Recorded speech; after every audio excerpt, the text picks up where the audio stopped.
ఈ సంవత్సరం 2025లో జరిగినటువంటి చెకుముకి టాలెంట్ టెస్ట్ మండల స్థాయి ప్రశ్నాపత్రం. ఆ ప్రశ్నలు ఎలా ఇచ్చారు, వాటి ఆన్సర్స్ ఏందో చూద్దాం. పెరుగుని ఇత్తడి లేదా రాగి పాత్రలో నిల్వ ఉంచకూడదు, ఎందుకు? Answer C correct.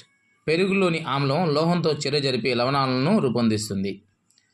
సూర్యాస్తమయంలో సూర్యుడు నారింజ ఎరుపు రంగులో ఎందుకు కనిపిస్తాడు? Option B is correct. నీలి కాంతి మరింత లోతైన వాతావరణంలో విక్షేపణం చెందిన కారణం వలన. బ్రెడ్ లేదా ఇడ్లీ పిండి పొద్దున కల్లా నురుగుతో ఉబ్బడానికి కారణం ఏమిటి? ఆ ప్రక్రియ ఏంటి? ఫర్మెంటేషన్, కిరణన ప్రక్రియ జరుగుతుంది కాబట్టి. స్పీకర్లో అయస్కాంతం యొక్క పాత్ర ఏంటి? అవి third one answer D, fourth one answer option C.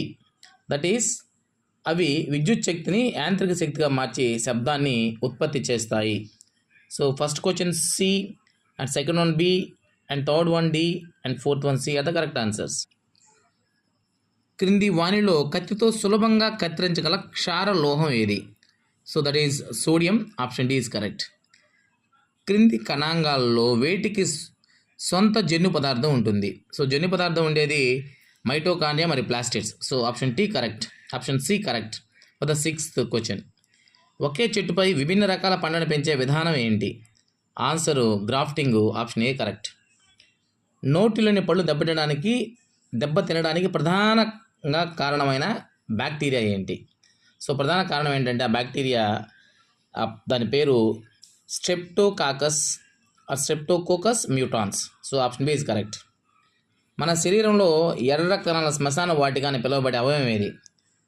దీన్ని ఎర్ర రక్త కణాల శ్మశాన వాటిక అని ప్లీహాన్ని, సి ఇస్ కరెక్ట్, స్ప్లీని పిలుస్తారు.